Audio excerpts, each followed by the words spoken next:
Hello, Mark. Good afternoon. Thank you. My name is Joe. Again, Joe Berman with the Brand Spotlight. This is episode 4. We will be talking to Marke Engel of oo'mämē in just a minute. As you all know, we are streamed live on LinkedIn, YouTube, Facebook. We're working out the Instagram. We do have some kinks we need to figure out. And then it is repurposed as an audio podcast, Apple Podcasts, iTunes, the same thing, Spotify, Google Podcasts, and essentially anywhere you can find your podcast. Just search the Brand Spotlight. I do want to mention our sponsor. Our sponsor is actually the agency that I've built up over the years. What makes this fun is this show has really been an outgrowth of the agency. And on the agency side of things, our name is Brands Connect. That's brands with a Z, BRANDZ. And we focus specifically on marketing, but the way we do marketing is a little different than any traditional approach. It's not a plug and play model. Rather, we focus on really learning and understanding your brand and creating marketing campaigns that align with your brand. We feel that that's the most effective way. Without further ado, I will introduce Marke Engel of oo'mämē for episode 4 of the Brand Spotlight. Nice to meet you, Joe. Thank you for having me today. And I'm excited to be lucky podcast number 4. Thank you. So if just to start off, if in one sentence or two, how would you describe your brand? So our brand is inspiring people to eat like an adventure in their own kitchen. And our mission is to craft craveable plant-based products for everyone. So it's very, very simple. That tagline is great. Go on an adventure in your own kitchen and with the focus on plant-based. How long ago did you start this company? So we started doing research in 2019. And then we got our first pallet of product on March 17th, 2020, the day the pandemic shut absolutely everything down. And we're based in St. Louis. So that was the beginning of our adventure. I don't know if I should say a fun start, rocky start. Not even sure what to call that. Right. Do you have any words for that? No, I don't. An adventure, basically. That's the best way to describe anyone who's starting a new brand. It's an adventure. I guess the proof was in the pudding. You have to go on an adventure yourself in order to start this brand. That's right. So it was recent. It essentially became a COVID brand. You started launching it before. It became a COVID brand. What were one or two things that inspired you both on the adventure end and on the plant-based end? Because those are two different things. And it seems like you wanted to harmonize the two and focus on both of them in a very symmetrical way. Right. They are different, but they go together incredibly well, actually. So when I was 24, I moved to Taiwan. This was in 1989, and there weren't a lot of white Jewish guys from New Jersey living in small villages. And I moved there to study Chinese, but in addition to building experience around the language, I got exposed to a culture that was about as different from America as you could find. And eating, I love food. Eating was an adventure. The first 5 words that I learned in Chinese were Niuro, Juro, Jiro, Yu, Hecai. And that means beef, chicken, pork, fish, and vegetable. Because I would go through a buffet and I would point to things. And if it wasn't beef, chicken, pork, fish, or a vegetable, I would sort of move on. Now, that was rudimentary Chinese. And so maybe it was tofu and it didn't fall into one of their buckets. So I would move on. But while I was an adventurous eater, I also was somewhat cautious as well. So, I've experienced food from around the world, and I wanted to make it easy for people here in America to enjoy these amazing flavors from around the world.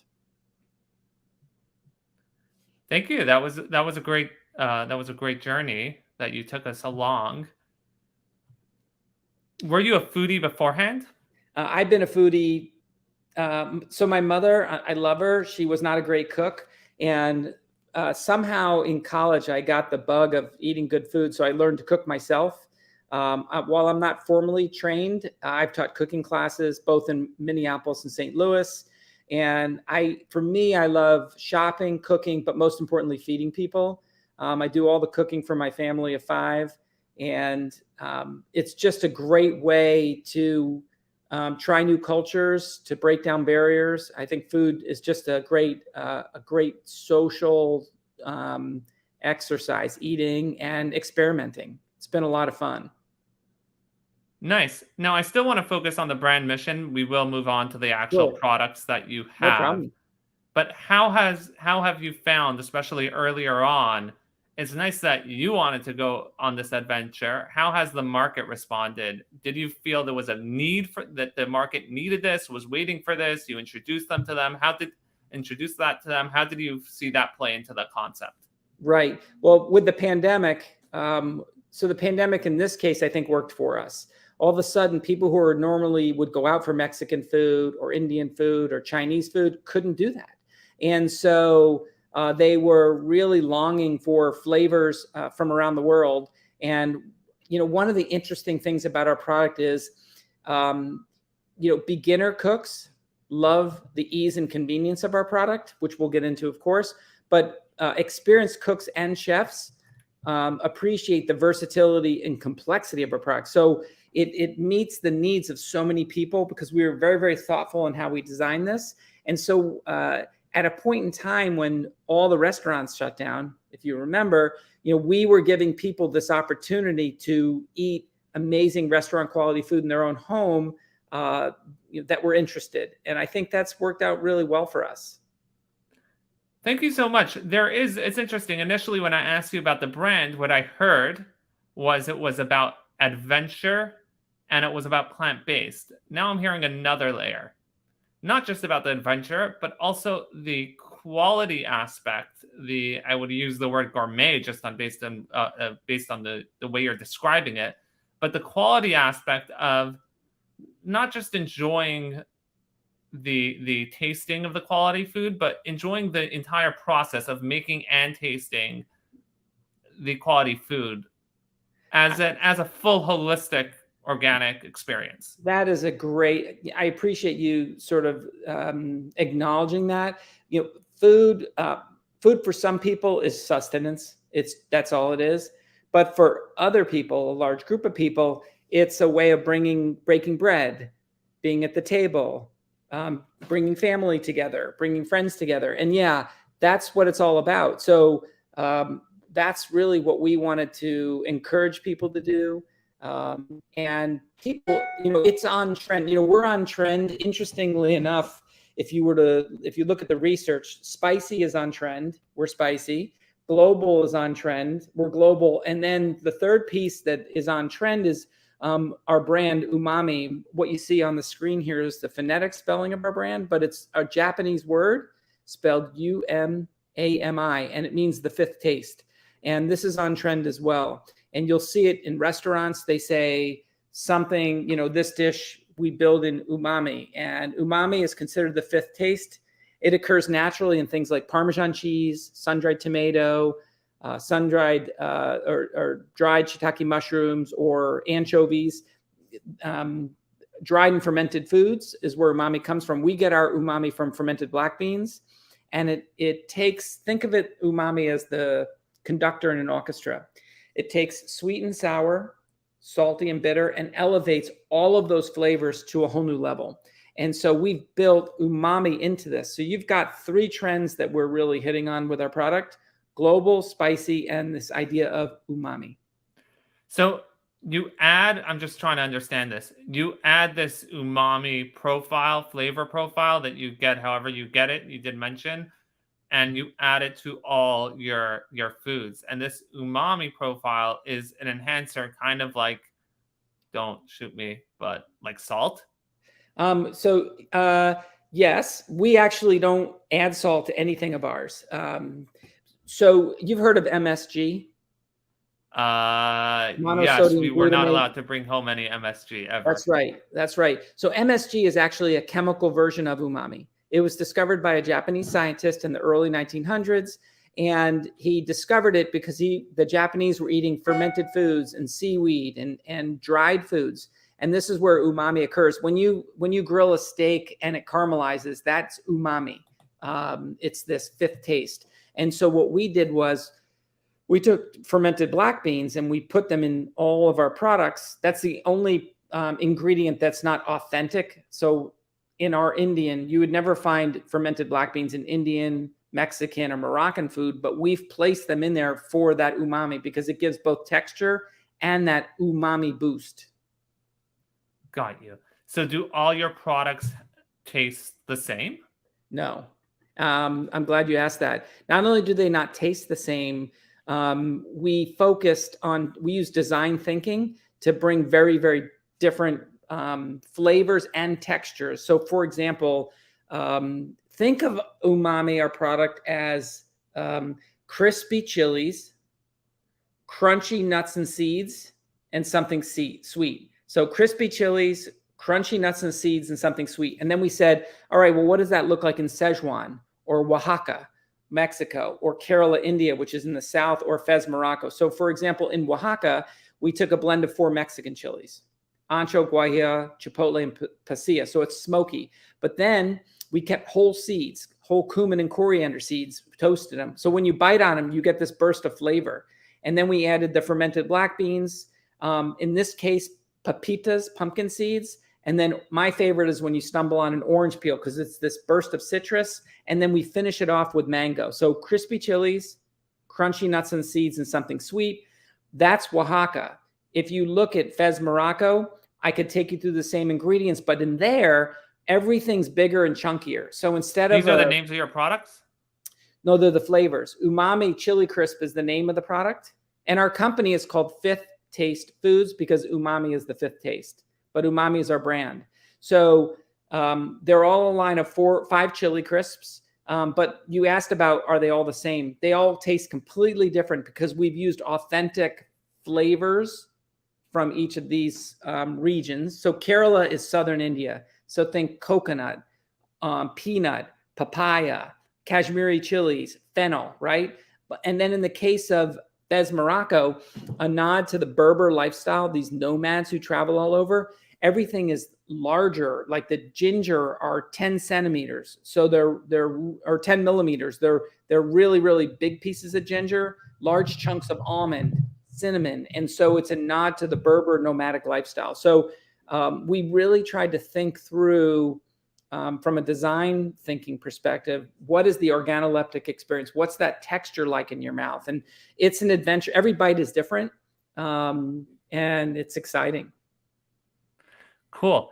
I do want to go a little bit back to a little bit earlier. Why did you focus? I love the design thinking that you mentioned.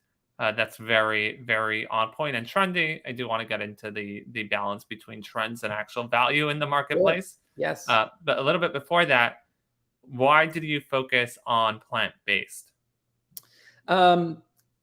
So this is again back to design thinking, and we wanted to bring a product that helped people eat better. We wanted stuff. Our goal is to make it better for you and better for the planet. And there's a lot of people eating vegan and vegetarian food, and it can be challenging to bring intense flavors to these products, especially umami. And so you can mix our products with vegetables, with tofu, with grains, and so we wanted to raise our bar a little higher and go after that. And that's really what drove us on the plant-based side. It wasn't a compromise, but we use agave syrup in our Oaxaca product, and we could have used honey, but then it wouldn't have been vegan. So our products are actually, we have 2 product lines. This product line is vegan. Our other product line, which is an alternative plant-based meat, is vegetarian because we needed to use egg whites, but it's still plant-based. It's very sustainable. But on the chili crisps, and that's not really available online. We're in a small test market right now. But yeah, plant-based people are looking to do better for the world, and we wanted to be a part of that. So the plant-based really came out of really two things. Number one, the good for the planet, and also the challenge of it's part of challenge and also part the solution. The challenge of it being actually more difficult to have great flavor with plant-based. The original plant-based burgers didn't taste good. Yeah, no, that's exactly right. And so, we wanted to help. Our mission is to make plant-based eating craveable. And the one thing we've heard about our chili crisps are they're absolutely craveable. And because if they're craveable, then people will choose them. There's no compromise. And, that's what we wanted to do. We wanted to help people along their journey. And I think our chili crisps really, they do that. Wow, very cool. So we learned a lot about the brand mission. You focus on the experience, the journey. You focus on the plant-based aspect, just on a very ethical level, a very brand mission level. Plant-based, good for you, good for the planet. Then going to the personal side of things, you focus, I guess we start with the personal, going on the adventure, but it's not just an adventure. It's a very gourmet, holistic, organic experience. I don't have a better way of defining that. Right. And part of that was also turning it into a craveable product, Right. which the while it may have been a challenge for you, it also proved to be a pain point. I would assume it proved to be a pain point in the market that you could easily address. This is something that I would imagine people who, especially people who are plant-based or want to become plant-based, are looking for. Yeah, I mean, they want to bring new flavor. They want to bring flavors to their plant-based diets, right? And they want to do so without bad stuff, right? So if you were to read our ingredients, there's no preservatives. We use high oleic sunflower oil, which is better for you. And the thing about that, and I wish we weren't a premium product because more people would eat it. But we use, for example, high oleic sunflower oil, which is much more expensive than soybean oil. But the beauty of high oleic sunflower oil is that it has a high flash point, so you can stir fry with it, but it also has a low freeze point so that you can put it in the fridge and it doesn't solidify. So it stays liquid in the fridge. Cool. We have a comment coming from Facebook. We are also live on Facebook at the Brand Spotlight from Rose Engel saying all natural. Yeah, we are all natural. And so that's on trend as well. And it's also a challenge to create an all natural product. Okay. So the next, I guess this is naturally turning into segments. The next segment, I do want to talk about the product categories and the actual products you have. Right. But before that, there was one more thing I wanted to get to. That slipped my mind. All right. Maybe we'll get back to it. I guess we will. Yeah, I guess we'll now go to the product. How did you? Yeah, this is what it was. All right, this is episode 4. I'm still practicing. That's okay, Joe. We'll roll with it, right? Yeah. You gotta start. We all got to start somewhere. How do you balance being trendy on point with actual bringing value to the marketplace? What I do notice is that a lot of people try to focus on trends, very, very basic, shallow level. Oh, everybody's into this. All the Instagrammers are into this, but they're not bringing actual value to the marketplace. One thing I notice about trends is that they can bring awareness about a certain idea, and then the people who actually who attach themselves to it are able to sustain that momentum. If it's a little bit choppy the way I'm explaining it, but if that makes sense. Yeah, so I'm not exactly sure what you're asking. The trends that we Are trends here for trends come and go? How do you make sure you're in a recurring sustainable model? Right. Hard to know, right? As a lifelong cook and foodie, we need basic things. Ketchup's in our pantry, mayonnaise is in our pantry, right? I think chili crisps will be one of those mainstay things. Sriracha hasn't gone away. And I think, some flavors may drop off, but Mexican cuisine is pretty popular. Indian is growing. Moroccan is on the rise, North Africa, and Chinese. So, we chose sort of mainstay, international flavors that were very, very popular. These are keto approved, but we don't really talk much about that because keto, is around, but that's a diet that could, not be with us in the future. So we really, our goal was to really design, really grassroots sort of basic products that could stand the test of time. That was really what we wanted to do. Cool. Wow. So now I just want to move to the product categories. What products do you currently have and how are they split? I guess first, what are the different categories of products that you have? So we have two categories of products. One is a line of chili crisps, and 4 of them are packed in oil. And one of them, which is the Japanese one, is a dry blend. It's a dry blend that's in a pouch.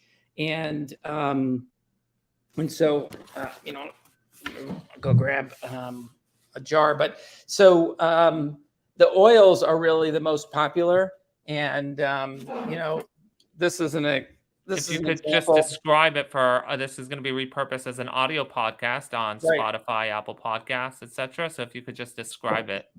Right. So the oil, so our chili crisp line of oil is really crispy chilies, crunchy nuts and seeds, and then something sweet packed in oil. And what we've done is we curated really, we were very careful curating the flavors of specific sort of regions. So Oaxaca, Mexico, that's a southern state in Mexico. And it has unique ingredients to it. So does Fez, Morocco. So from Fez, we grabbed figs. We grabbed a Berber spice blend that we created ourselves. There's cinnamon, almonds, and ginger. For Szechuan China, we grabbed hot chilies, mala peppercorns, ginger, peanuts, sesame. And then for Oaxaca, we grabbed the flavors of Oaxaca. And so all very, very unique and different, packed in oil. And then our Japanese is a blend of, it's called a shichimi togarashi, and that's just in a pouch. We sprinkle it on everything, but it's a blend of chilies. It's got some orange peel. Nori is where the umami comes from. That's seaweed, because we build umami into everything we do. The second product line, which really is not widely available yet, is probably the best product I've made in my career. It's called Harvest Shreds, and you could go to harvestshreds.com. It's a very unique line of alternative plant proteins. And, I'm not a vegetarian myself. I love meat, but I want to eat meat one day less a week. It's better for me and better for the planet. So we created this line of shredded plant proteins, and similar to umami, because remember, we're about global flavors, umami and spicy. We launched with four flavors. So a Korean bulgogi, a Mexican barbacoa, a Texas barbecue, and a naked. And these products, the feedback we're getting from the market is they taste like meat and they have the texture of meat. And so, we're getting great reception here in St. Louis at local restaurants. And we're hoping to go more broadly, in the next, by the end of the year. Nice. What I do like is I know you spoke about adventure, but you really, as you started describing the products, especially the umami line, you really take us throughout all the different countries. I really feel international when I hear about this. So that's amazing. I wonder how that, we didn't get into the marketing aspect, but I wonder how that went into marketing people from those local communities. Can you ask that question one more time? I wonder how has it impacted marketing when you're able to market to people of those origins? Oh, that's really interesting. So early on, we a few people had suggested that we were culturally appropriating That's their that's what I wanted to their address. cultures. And in fact, it's just the opposite. So when I got my MBA, I also got a master's in Chinese. I've spent probably a decade living and working abroad. I have a great appreciation for these cultures, and food is my way of sort of learning and sharing. So my goal is not to culturally appropriate, because we're not taking anyone's recipes. These products don't exist. So you can't get a chili crisp in Kerala, India. You can't get a chili crisp in Oaxaca, Mexico, or Fez, Morocco.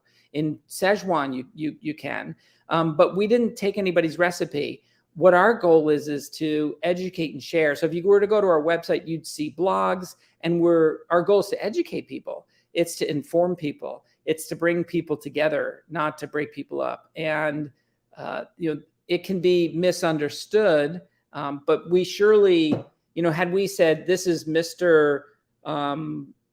Wong's mother's family recipe, yeah, that's cultural appropriation. But when we went to and did our research on Mexican ingredients from Oaxaca and brought this together, we're trying to share culture and educate people, because we believe the world should be a smaller place. I love that. I love that. So now that we spoke of the brand mission, really the experience that you're taking people on, the way it sets itself up in the different products and services, and a lot of your design thinking that came to really the way you focused on creating this company. Now I want to focus on how you originally brought it to market and how you are currently bringing it to market. What were one of the first or two things you did to bring it to market? So the challenge was, as I said, we received our first pallet the day that COVID shut everything down. The good news is, at the time, we were building out an e-commerce platform. And so in the first 12 months, we probably did 50% of our revenue online. Since then, as things have opened up, we've gotten into Central Market, which are 10 high-end grocery stores in Texas. We've gotten into Market District, which is Giant Eagle's, 15 upscale stores. We're in some Whole Foods. World Market, which is national, put us in 220 stores. They put our Indian and Moroccan. So we really made a shift as soon as sort of the world opened up from e-commerce and expanded into brick and mortar. And, we continue to do that. We're in specialty stores around the country, and we've won all kinds of awards. And so we continue to sort of push. We're very fortunate in that we really pioneered a new category of condiments. There's been one competitor out there who has spent millions of dollars educating people, and we're grateful to them, because we could never have afforded to educate people. And so we're grateful to them for that education, and they're helping grow the market for everybody. Matter of fact, it's so interesting. In the very short span of 2.5 years, Joe, the product's gone mainstream. Heinz, the big ketchup company, just launched a line of chili crisps. So, wow. Yeah. So does that make you nervous, or does that make you validated, or both? It doesn't make me nervous. Our products are very different. They did not go with international flavors. They went with just chili and oil, and they're expensive, right? I mean, when you think of Heinz, you think of ketchup. Their chili crisp is, I think, $5.99 or $6.99 for a 6-ounce jar in the grocery store. So, because it's an expensive product to make, even for them. So, yeah, I love that. I think the market, if they can help grow the market, that's great. Wow. So I'm just curious more about how you brought it to market. So how big was your first production run? A pallet, which would have been 2,000 jars. So you did one pallet, and I assume if you just post it online on a website that nobody visits, you're not exactly able to make sales. How did your first couple sales happen? My mother was my first sale, and my sister was my second sale. But it's interesting that you say that, because I think there's a huge misunderstanding that when you put something up, that people just come knocking down your door, and there's nothing farther from the truth. you have to create awareness. And so, we started to post on Instagram. We shared with cooks and chefs who could post slowly. Social media is very, very challenging. I wouldn't say that we had a huge success with that. It could be, we just didn't spend the money or hit the right influencers. And I think the thing that helped us most was the organic reviews. Our product is really, really good. So for example, the Boston Globe did a review. That was probably 100 orders, right? Which in the beginning, and then people talk, and then people refer to people, and then you start to use your email list and reach back out to people. So in the beginning, I was reaching out to people online who were doing reviews of similar products, like journalists. I would say 80% of them didn't respond to requests to ship free samples, but the ones that did, I probably sent 100 samples out, and I probably got 25 stories. And the stories, they're great. They do a couple of things for you. One, people read them and then they're curious and then they come and want to try it. Two, they lie in the internet where, it's searchable, and the more searchable links you get, the more your website pops up. So it was a grind, and a lot of just hand-to-hand combat. There's really no fast forward button here. Cool. Wow, thank you so much. Now, at that point, were you self-funded? Did you get funding? Did you work with any marketing partners, or did you just all do it in-house? So I hired an agency, and I have a chef I work with, who I've known most of my life. And so I did most of the stuff myself. So I had to learn all the social media pieces. I had to learn how to manage my own e-commerce, website. And there was a lot of learning along the way. And I am self-funded. But I'll give you an example. Whole Foods, we're in the Whole Foods region in the Midwest.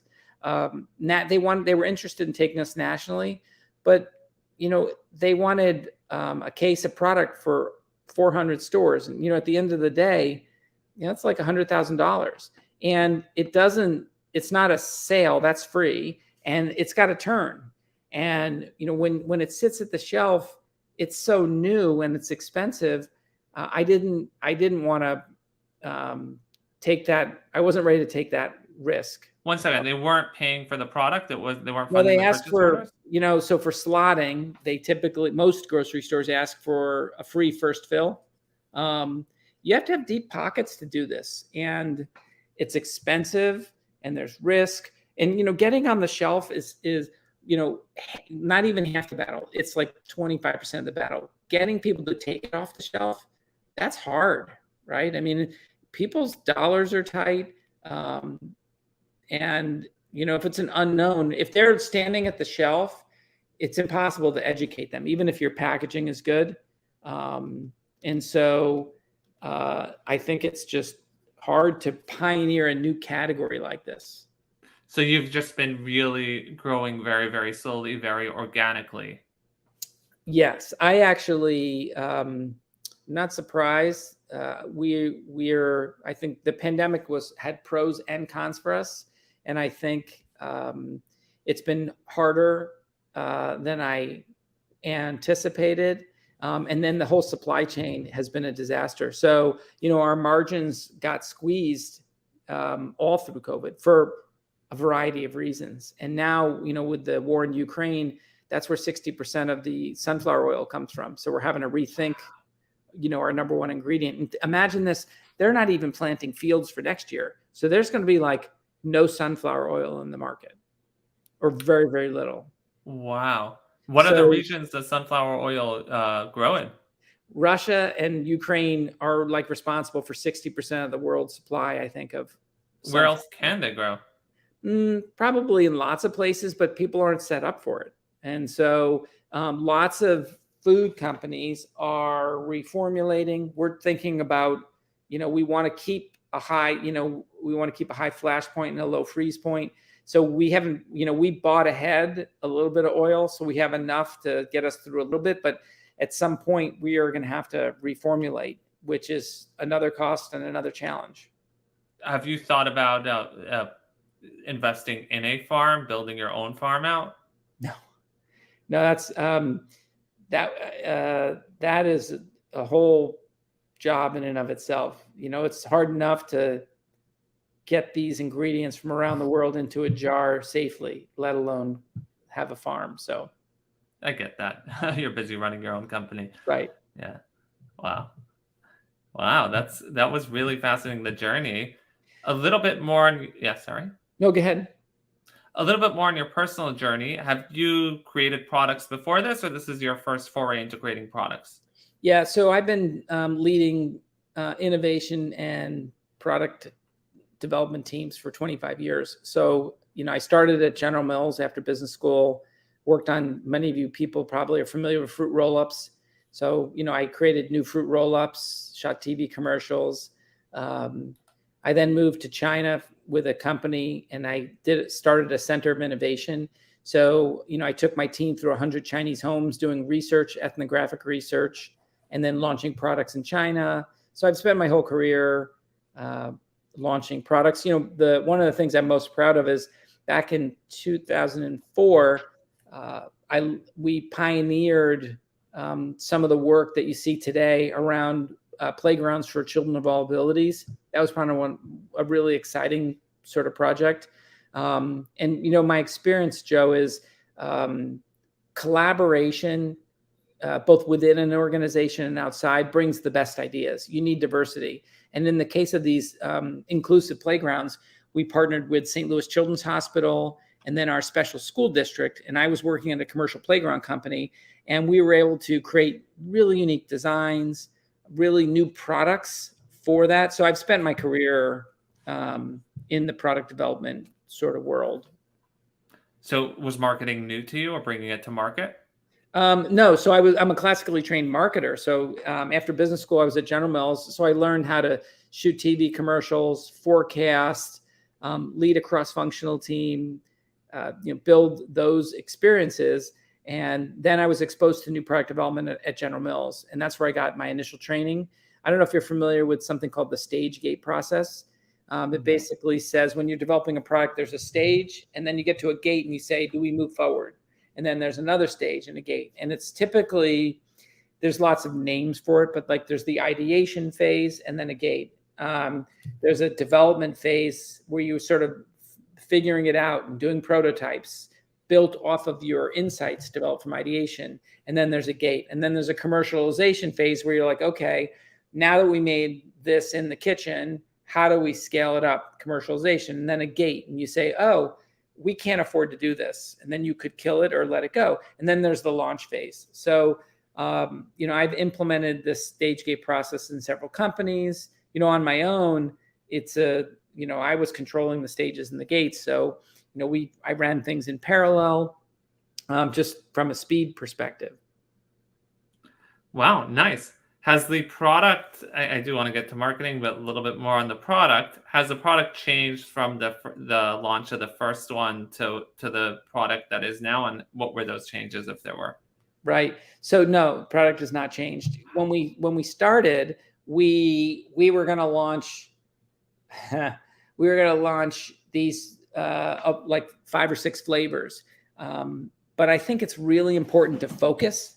And so we launched with Chinese and Mexican. We had success. And then 9 months later, we brought Indian, Moroccan, and Japanese. And I think that was really important. I think had we launched with 4 flavors or 5 flavors, it would have been a distraction. And I think it would have been harder to get traction. So I would tell people, my advice would be really focus and don't be so worried that you don't have a breadth, learn. But we haven't changed the ingredients in any of our formulas. This is actually one of the most intriguing parts, because normally when I talk to companies and brands, I do hear that the product they have now is nothing like the product they first launched with. And it sounds like you did the exact opposite. I wonder if it has to do with what you were talking before about the stage gate. Did I get that name correctly? Yep, stage gate, The right? stage gate, that you already did the optimization before you even launched. I think StageGate is not for startups, but I think StageGate is a pretty standard way that new products come to market. I think it's more of the design thinking that really enabled us to launch it right. Now, before we launched, we had multiple iterations. We got feedback from consumers, and some of the things that early on were causing us to think about changes were how challenging it was to manufacture this. So, for example, the bulk density of a fermented black bean, a chili flake, and a sesame seed are completely different. So how do you get a homogeneous mixture of all these different things in a jar, right? So if you're mixing up a vat that's 500 gallons, how do you make sure all the sesame seeds don't go in the first jar because they're the lightest and they just flow in? And so early on, this was one of the big technical hurdles that we had to overcome. And we did, but we were looking at, okay, well, how else can we go to market? Do we need to change the recipe? But thankfully, we had a really great co-packer who helped us work through this and figure it out. So we really thought about, when I say design thinking, when it comes to food, you really have to ask yourself, how does this product interact with all 5 senses? And then there's a 6th sense, and the 6th one is what I call kinesthetics. So what does it feel like in your, what is the jar like? How do you interact with it? When you put your spoon in, what's the sort of experience kinesthetically? Is it hard? Is it soft? The label is a matte finish, so it's soft to your touch. It also is a certain material so that when oil drips on it, which it does, it doesn't stain. So it's thinking about all these things up front. Apple does a great job of it. I mean, their products are craveable. I mean, we all want them, right? And so it was a very, very thoughtful process that we have gone through, because I've done it so many times in developing these, and we're just fortunate that we got it right. How did you find those initial consumer feedback, the people who would give you feedback? Were they just your friends, neighbor, family? Yep, pretty much. The first batch I made was a couple hundred jars, and I gave them out and got feedback. And then, one neighbor was from Morocco. She gave us feedback. Another neighbor's from sort of India. She gave us feedback on those products. It's interesting, back to the question about cultural appropriation. This is interesting. I have the most fun at a local farmer's market. I can sell 60 or 70 jars in a couple hours. And what's fascinating to me is I have Indian people come up and taste all 4 flavors, and they'll buy the Indian one, which I found shocking, right? But we really, the chef I work with is brilliant. She's a master spice blender. She just nailed the flavors from Kerala. Moroccan, I had some customers from Morocco come by, and again, there's no chili crisp there, but the flavors reminded them of home. And so it's a true testament to sort of, the flavors that our chef's been able to help us develop. Can you remind me how you found your chef? So when I was a junior in college, she was an investment banker and I was her summer intern. And kind of crazy. She was an investment banker at Merrill Lynch, and she won a cooking contest, moved to Paris for a year apprentice, never went back into banking. She came back to the US, opened restaurants in New York. She became a food stylist. So she's got an MBA from the University of Chicago. She's a professionally trained chef, a food stylist. So when you look at all the photos on our website, all her recipes, I gave her direction, she's amazing. I've known her for 35 years, and I could never do any of this without her. Oh, wow. So what was the time in between knowing her, being her summer intern, and starting and bringing her onto your company? Decades. I mean, so That was in 80. I worked for her in 87. I'm sort of old guy here. And then in 1996, I kept in touch with her. But in 1996, I'd hired her to do some work for me when I was at General Mills. And, I've just always stayed in touch with her. And one of the things I'll tell people who are listening is it's all about your network and your relationships. And Katie is one of the best people I've ever worked with. And I feel very fortunate. And you got to find these people. And when you find people in your life that you really sort of, connect with, that's where magic can happen.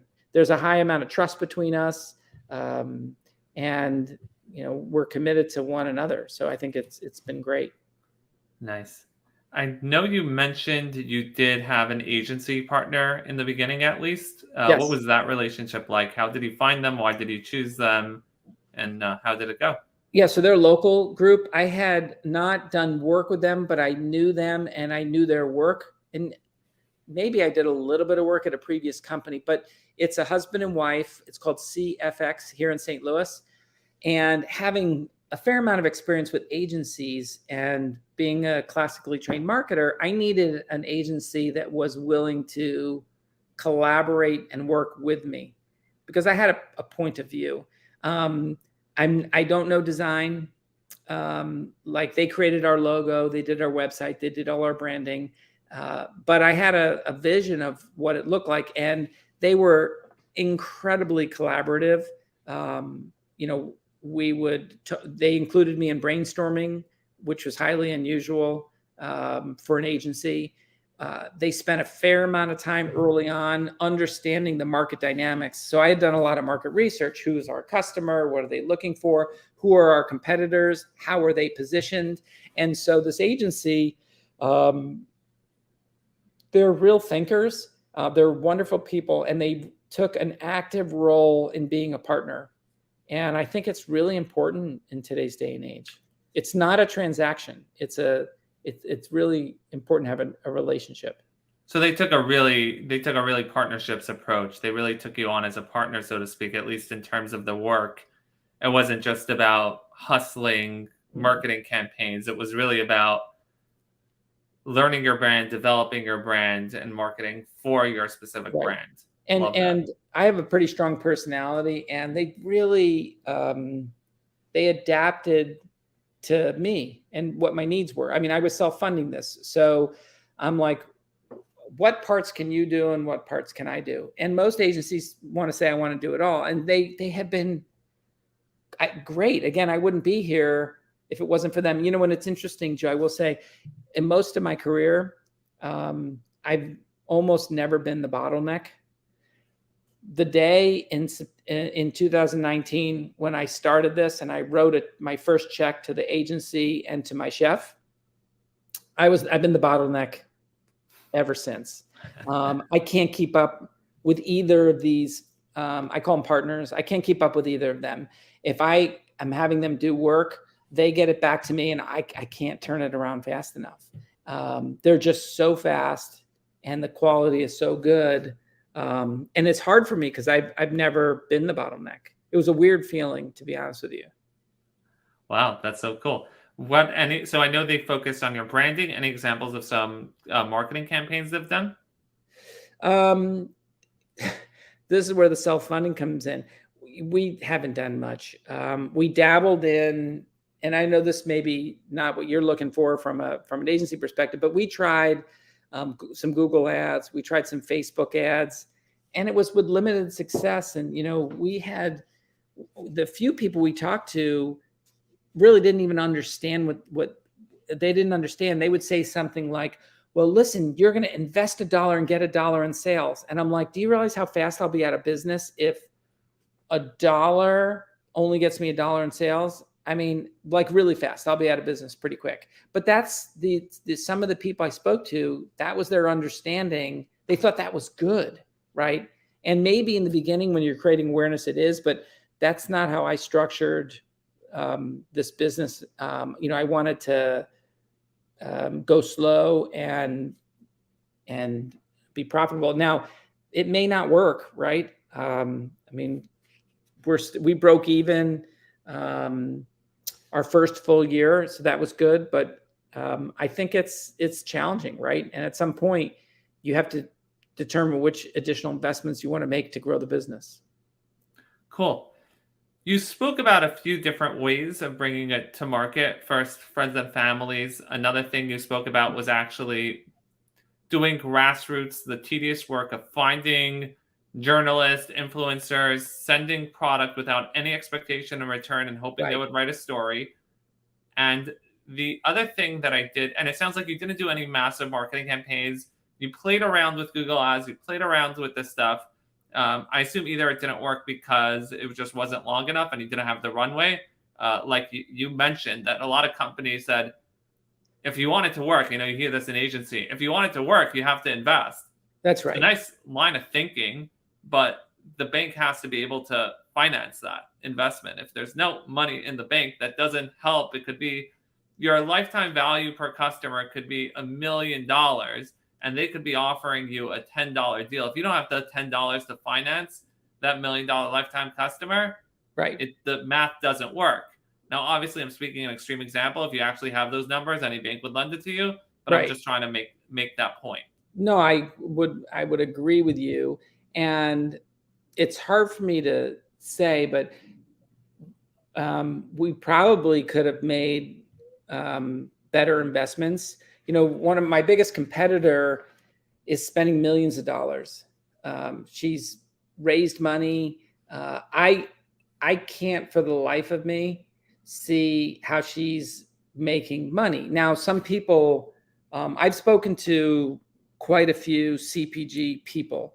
Almost all of them have this vision that they have to spend all this money, get all this visibility, and then they budget to lose money for 3 years, and then miraculously they're going to make money.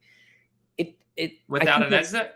What? Without an exit? A lot of them, the way they're relying on an exit. Yeah, so some are relying on an exit, but let's just say you launch, our company, we did all that, and we got all this stuff. You have to keep turning, right? And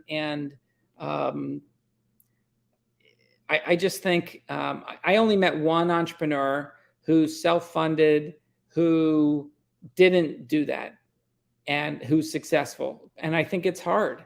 And you see others that raise all this money and do all that. I don't know what's happened to them. They keep going, but they also lose control of their company. I'd rather be small and make enough money to enjoy what I'm doing than to raise all this money and be beholden to all these investors. I mean, that's not why I didn't go into this for that. Have you looked at investing money? Are there certain terms you would be willing to take investment money for? That's a great question. In the case of the alternative plant proteins, I have some strategic partners. So it's interesting. And strategic partners can bring technology, they can bring a channel, they can bring manufacturing. And so I'm at the point now where I'm lining up strategic partners, and I'm totally open to that. I've had people offer me money without a strategic benefit. And it's just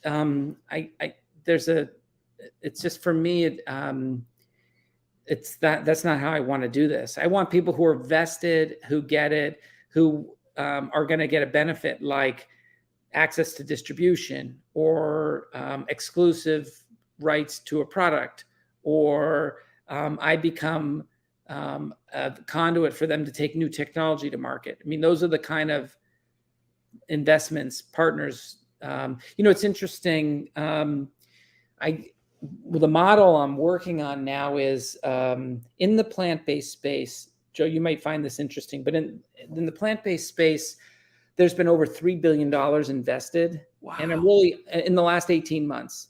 And I'm really talking about the world that you see. So let's put chili crisp aside for a moment. Let's look at sort of like dairy replacements and meat replacements. Okay. for just a moment.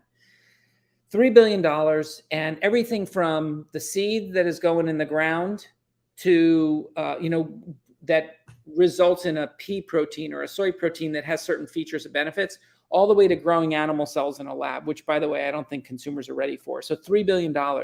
But all of these companies are fragmented, and they're ingredient companies. And, they're going to come to you and they're going to say, oh my gosh, we have this, this powder protein that has these benefits. But most companies and marketing people are like, I don't know what to do with that. Some of them even go as far as to say, well, look, I made this nutrition bar and it's plant-based and it has this much protein and fiber. People still don't know what to do with it. And what I would argue is, if you think about these hundreds of companies that have all this amazing technology, the best opportunities are many of them collaborating together. And so what I'm working on now is, I've got a technology partner who's fairly big, and they have the ability to corral some of the smaller technology. My goal is to say, all right, how do we take this technology to market? And then the other partners are people who want to manufacture it and distribute it. And then, how you hear about Amazon being the last mile to your house? Yeah. It's powerful. So I think about the last mile to the mouth, right? Who is that? It's your grocery store or it's food service. And so if we can find a strategic partner, so for example, there's a food service company, they do $300 million a year. They'd be a great partner, right? And what if they could get access to this product before anybody else, right? And so how do you find, and then how do you take the whole team through this product development process, right? What are the consumer insights? What ingredients do we need? What benefits? And then we create products, and then we bring it to our last mile to the mouth strategic partners. So those are the kind of people I'm looking to, for money right now. I mean, I'm literally, I have 2 calls tomorrow. I mean, that's what I'm doing now to try and grow our Harvest Shreds business. I love that idea. If I'm understanding it, there is so many assets in the plant-based world in the market that doesn't have a practical way of getting into my mouth. Exactly. That matter of fact, I'm going to quote you because I love that. That's a great metaphor way to think about it. And yes. And it takes, so the best innovation I've done in my whole career is, I told you early on, collaboration, both within an organization and outside. And so I often consider myself like the conductor or the choreographer. So I have a technology company lined up that's excited to work with me. And now I'm trying to find that last mile to the mouth. Who are they? And then together we can really bring new products to the market. Where do you live, Joe? I'm between LA and New York. Currently I'm in LA. So who's your biggest grocery store? Safeway? In LA, it's a little bit different. Like growing up, it was Ralph's, part of the Kroger brand. Right. I would say it's not that anymore. It sounds crazy, but for me personally, it's closer to Trader Joe's. Yep.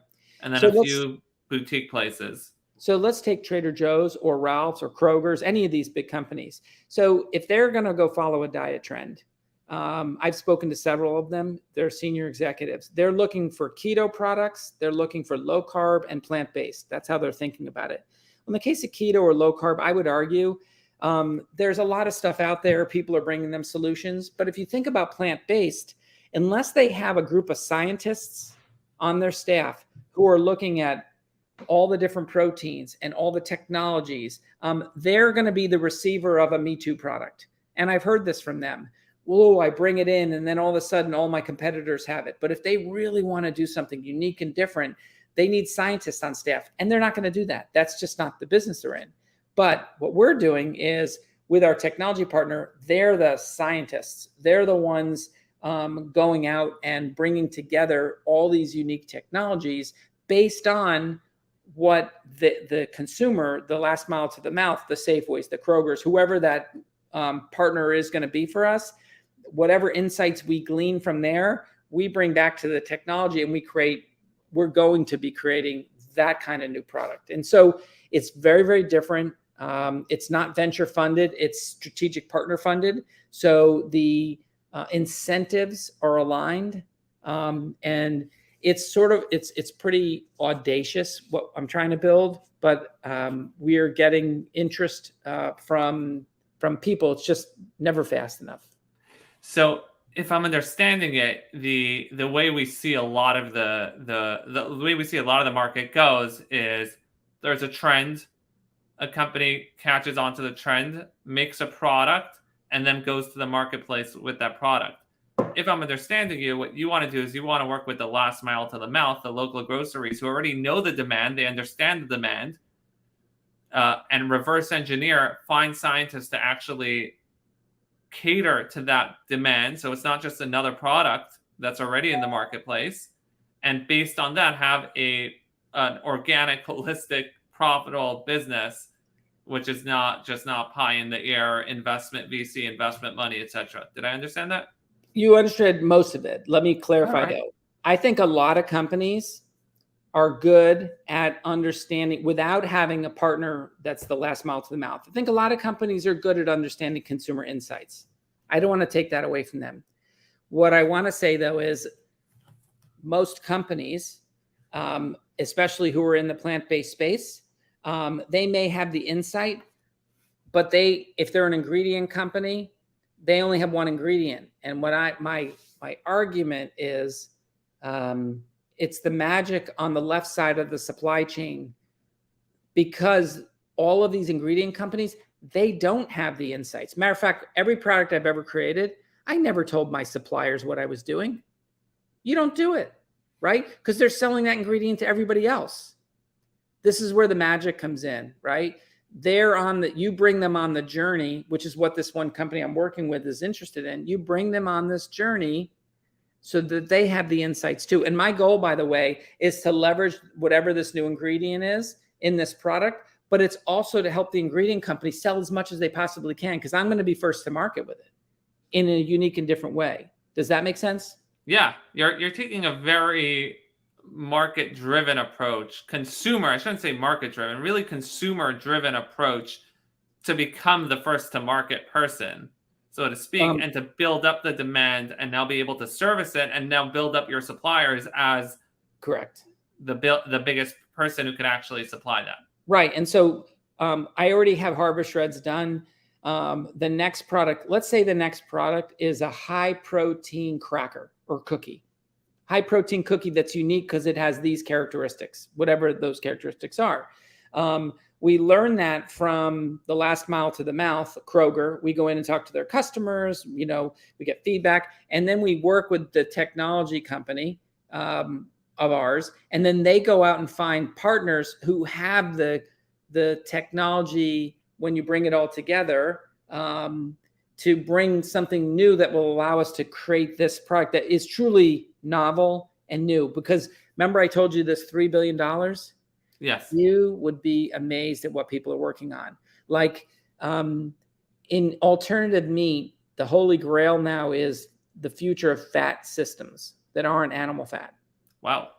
Right? And people are using precision fermentation to create fat systems. But again, if I show up at General Mills and say, hey, I got this amazing plant-based fat system, they're not going to know what to do with it. And so it might require that fat system gets combined with a protein and something else. And now all of a sudden you can bring a very, very new product to market. It's not, that's where I'm trying to figure out how to lead this group. Wow, that was really nice learning about your vision for the future. We're still over an hour, but I still want to get to a few things that you talked back to oo'mämē, right, how you brought it and are bringing it to market. Sure. Specifically, two specific things. Number one of them, and you could answer in whichever order you want. How did you get your store orders? I know you initially were online and then you started getting into stores. Did you approach them? Did they approach you, etc.?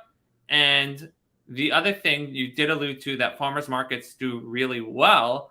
I was wondering if that's a scalable way to actually build a business by kind of replicating you, training other people to essentially do that with your energy, etc., with your mission, your value system.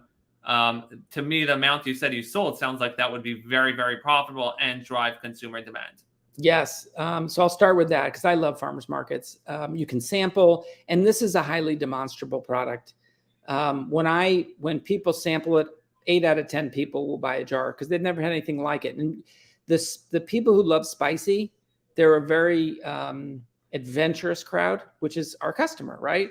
And if they're walking by, I'm like, hey, do you like spicy food? And all spicy people will come up and taste it because they're like, what do you got? Right? Because they're curious.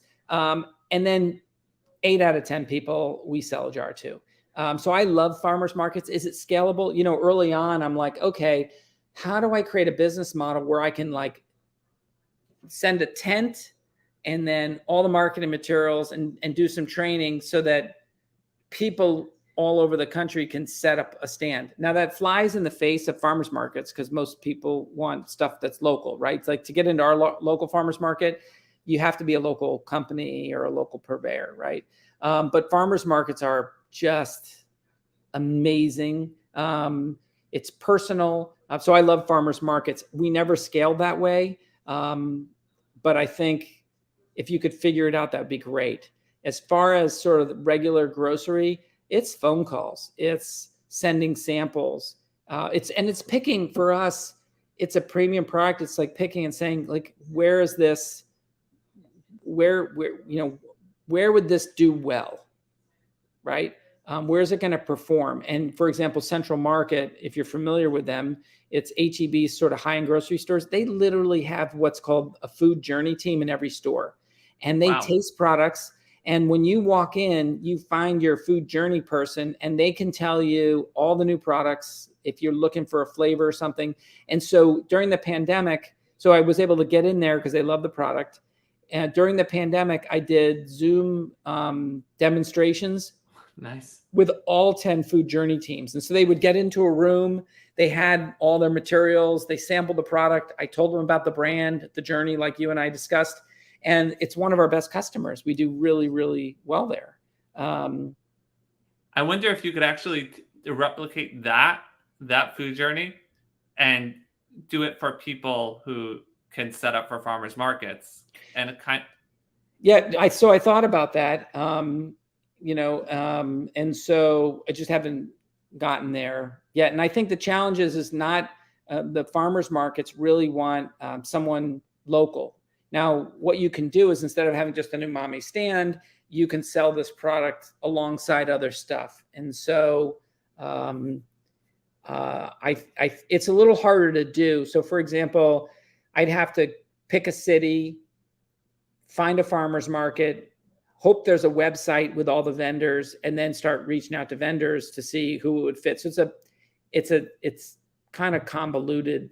It's hard. Yeah, but that's we're using the traditional term farmers market, but now we're in this whole new space of pop-up shops, which are more trendy. Totally agree with that. Totally agree. Now, there's another thing that you could jot down on top of that is, I hate to say this, but MLMs managed to get people to do this for pretty crappy products. So who did? MLM companies. Multi-level marketing. Yep, I've thought about that. I'm not saying you should be a multi-level marketing company, but they're able to get people to go to pop-up shops and sell products that you could get anywhere else for 2/3 of the price, any competing product. Yeah. Or half of the price. Yeah. And that seems to be their model. Every MLM company, if you look at, I'm sorry if you've made a lot of money off MLM. Some companies I'm sure are good. Maybe I shouldn't have done this to my audience, but that's just my gut feelings about MLMs in general. And what I'm saying is learn from them and use it for a good product. Use some of their strategies for a good product. Yeah, this wasn't supposed to be a marketing session, but it just turned into one. I love that idea. So I've thought about that because the thing about MLMs is you can demonstrate, right? I mean, it's experiential, and this product is truly an experiential. It's interesting. That being said, I think if I had the right strategy a year and a half ago for TikTok, this would have been a perfect for TikTok. And I feel smart, but that's like foreign to me. I think for TikTok and Pinterest, this particular product would have done well. I just never had the confidence in people to give it a try. But I think it could have done very, very well in that, So especially TikTok, because it's demonstrable. Yeah, so it sounds like your product really lends to the experience. So anyone you could share and enjoy that Yeah. experience with, Yep. you'd be able to really do that. Correct. TikTok's still really big. You could get really good eyeballs there. No, So I would agree with that. Yeah. yeah, all right, So time to do that. it's been on my mind. Very cool. So the stores has been organic. It sounds like you've been reaching out. You did say you got a request from about a massive Whole Foods, I think, but you declined it because they wanted essentially free product. To go national. So we're local here at Whole Foods, but to go national, they want a free case for every store. You reached out to them, or they reached out to you? I reached out to them locally. I went to the stores that 2.5 years ago, Whole Foods had a big local regional program where they were trying to do stuff regionally. I don't know if they're still doing that. But for the most part, most of my customers I've reached out to. World Market, which has 220 stores around the country. I love that place. Yep, they reached out to me, so you can find us in World Market. We were there at least in June for a summer special. And it's interesting, they did a whole chili crisp display with chili crisp from around the world. So it's that popular. Oh, just of your product? No, of like 6 or 7 different chili crisps. Nice. Yeah. Wow. And you're doing all the marketing in-house at this point? All the kind of stuff? And all the direct sales? Do you use any brokers, any distributors? No, not right now. Wow. It's hard. I mean, I wear all the hats, and it's been hard. How do people order wholesale? Just directly from you? Yep. So they reach out on the website, and then we ship FedEx Ground all over the country. Wow. We're on Fair, which is a wholesale site too. So we get some orders through Fair. Cool. You prefer people go through Fair or directly to you? I prefer they go directly through me. Okay, that makes sense. So wow, very nice. Yeah. And is there any? I know I asked this before. Any demonstrable ways you've seen the way your marketing strategies when you started and where it is now, other than the COVID opening up and now being able to demo? Is there any, or has it just been a long organic process? It's unfortunately a long organic process just because of the way we are structured from a budget and funding perspective. I think, as you were saying, I think one of the best ways that we've seen success is when journalists write about us. But, it's interesting. If you Google chili crisp, we'll come up now because we've been around for 2.5 years. But like recently, there were 2 or 3 articles that came through because I saw them through a Google keyword search that I do, and we don't even get mentioned. And I think it's not because they weren't interested. We just didn't show up on their radar screen. And so I think that's disappointing, because I think if they had reached out and sampled our product, I think, we'd make the grade. I have no problem telling any customer of mine, try them all. You'll like ours the best. I have no problem with that. In terms of oo'mämē, anything you're looking forward to in the next 6 to 12 months, or is it just the same? Yeah, so we have got to scale up our harvest shred business. This is really the big opportunity. There's nothing like it on the market. The feedback from chefs is extraordinary. I've talked to people who love meat. They can't believe it. And so the question is, how do we scale that up? I got a whole product pipeline behind it. So I'm ready to launch, more products in that vein that are very unique and different. We just need to get work on scaling that up. We haven't spoke much about where Harvest Shreds is currently sold. You're just selling to restaurants, or? Yeah, there's only a few restaurants here in town because we're working through supply chain and manufacturing issues. So, but we have very strong interest from some local universities. But right now we're we're working on an agreement to have it made. That's the challenge. Cool. So we're just working through some inventory that we had. A few more omni-channel questions. Sure. When you sell online, is it generally through your website, Amazon, Walmart? Where do you generally sell? So our website, oo'mämē.net, we're on Amazon. We have a very large Amazon who loved our product. I don't know what you'd call them. They sell for about 8 or 9 other brands. We're really A broker? No, they're not a broker. They're Distributor?